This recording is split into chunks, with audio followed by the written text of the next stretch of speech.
Hello everyone, welcome back to my channel. কৌশলী রান্নাঘরে সবাইকে স্বাগত। আমার আজকের রেসিপি ফুলকপি ভাজা।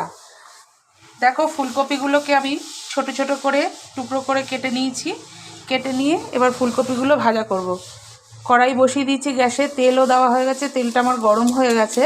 এবার আমি ফুলকপিগুলো দিয়ে দিচ্ছি তেলের মধ্যে।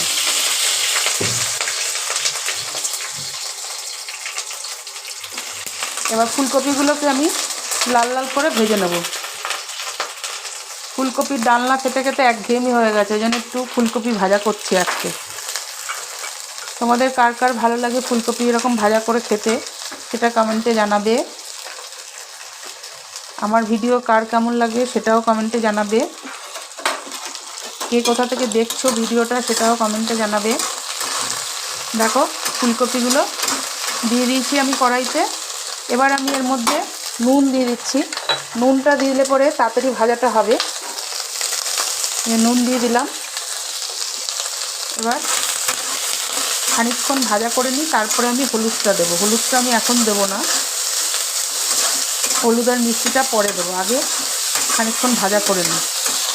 ফিরে আসছি পরবর্তী স্টেপে। এবার দেখো বন্ধুরা, আমার কপিটা খানিকটা ভাজা হয়ে গেছে, খানিকক্ষণ ভেজে নিয়েছি। এবার আমি এর মধ্যে হলুদ দিচ্ছি।